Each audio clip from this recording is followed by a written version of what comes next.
घर के आंगन में शादी के बाद पहली बार चारों बेटे, माँ और पिता सभी एक साथ बैठे थे। माँ देख तो सही, अब तेरा आंगन पूरा हो गया। चारों बहुएं आ गई। अब तुझे कोई चिंता नहीं करनी पड़ेगी। बिल्कुल बेटा, अब तो मन में यही सुख है कि तुम सब संग हो और बहुएं भी संस्कारी दिखती है। अब तो मुझे लगता है हम दोनों को चिलम लेकर नीम के नीचे बैठ जाना चाहिए। अरे बाबूजी, आराम कीजिए। अब घर का सारा काम बहुएं संभालेंगी। माँ बताओ ना, सबसे पहले क्या करना है? बहुएं तैयार हैं।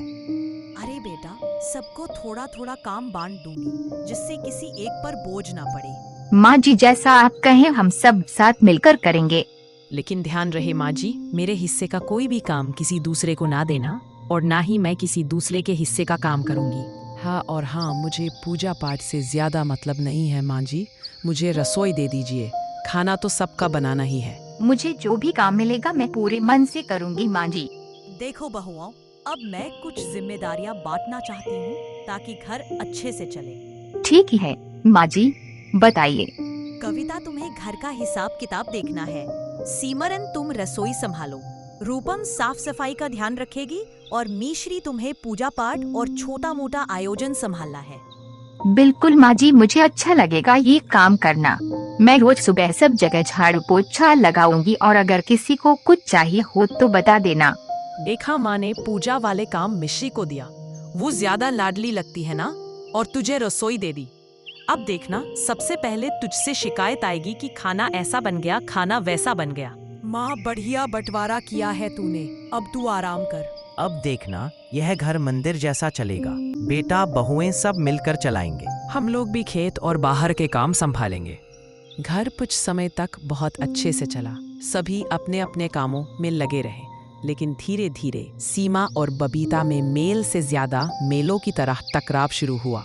कविता, तूने हिसाब में क्या क्या लिखा है? सब्जी वाले को मैंने पैसे दिए थे, फिर भी तूने खर्च में लिखा। मैं अपना काम सही करती हूँ। सीमरन, तू अपने चूल्हे पर ध्यान दे, रोटियां जल रही है तेरी। दीदी, ये दोनों तो दिन भर लड़ती रहती है। माँ कुछ बोलती नहीं, हमेशा चुप रहती है। मैंने देखा है रूपम माँ कुछ कहती नहीं, लेकिन सब देख रही है। सही वक्त पर सबक देंगी। हे भगवान, मैंने सोचा था बहुएं आएंगी तो घर रोशन हो जाएगा, लेकिन ये तो दी के नीचे अंधेरा कर रही है। सुबह का समय है। हाथ में तुलसी की माला लिए माँ आंगन में बैठी है। चारों बहुएं अपने अपने कामों में लगी हुई है। सिमरन बहू, जरा मेरे लिए गर्म पानी दे दे, घुटनों में बहुत तेज दर्द हो रहा है। अभी तो रसोई का काम शुरू किया है माँ, जरा सब्जी चढ़ा लूं, फिर देती हूँ गर्म पानी।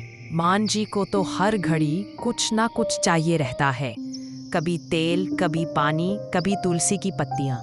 और जो पूजा पाठ वाली है ना, मीश्री, उसी को बोलो, सारा दिन वही खाली बैठी होती है। माँ जी लाओ, मैं गर्म पानी ले आती हूँ, आप बैठो यहीं, मैं घड़े में भर कर रख देती हूँ। हाँ बेटा मिश्री, भगवान तुझे सुखी रखे। एक तू ही है जो बिना कहे काम कर देती है, बाकी सबको तो मेरी बातें हवा ही लगती है। माँ जी, मैंने आपके कमरे की सफाई कर दी है। हाँ, और वो तकिया भी मैंने धूप में रख दिया है, आपके सिर के लिए ठीक रहेगा। अरे तू भी मेरा खूब ध्यान रखती है, लेकिन बोलती कम है, सब कुछ चुपचाप ही कर देती है। दोपहर का समय है। बेटे खेत और दफ्तर से निकल चुके हैं। बहुएं आपस में बात कर रही हैं। तभी सीमरन कहती है, अबीता, तुझे नहीं लगता माँ का नाटक बढ़ गया है? हर वक्त कोई काम कोई बहाना, कभी पानी दो, कभी सर पे तेल रख दो, ये काम करना है, वो काम रह गया, बस काम बताई जा रही है, काम काम। और क्या, जैसे कि हम नौकर हैं। मैंने तो साफ कह दिया रघु से कि अब उसकी माँ की जिम्मेदारी वही उठाएं। शिवा तो कुछ समझता ही नहीं है, उसको तो सिर्फ अपने काम और मोबाइल से मतलब है। भाभी माँ बूढ़ी है, अगर हम उनका ध्यान नहीं रखेंगे तो कौन रखेगा? टूटो रख टूटो माँ की चहेती है ना, दिन रात सेवा कर, हमें मत सिखा, बड़ी आई बुढ़िया की लाडली। हाँ देखो सांसा हमारी माँ जैसी है, अगर हम आज उनका आदर नहीं करेंगे तो कल हमारे साथ भी यही होगा, सोच समझ कर बोलो। अरे मीश्री, तू तो हर बात में संस्कार खुसेर देती है। यहाँ तो रोटी बेलनी मुश्किल है और तू ज्ञान देती रहती है। शाम का समय है। श्याम सिंह घर में आता है और आवाज लगाता है, अजी सुनो, कोई है? पानी तो लाओ, बहुत थक गया हूँ। मैं देती हूँ जी। बहुएं तो अपनी अपनी दुनिया में लगी है, कुछ कहो तो मुंह बनने लगता है। रुक जाओ, मैं खुद ले लूंगा। तुम्हारे घुटनों में दर्द है, तुम क्यों उठ रही हो? माँ आज बहुत थकी लगती हो, आराम कर लो।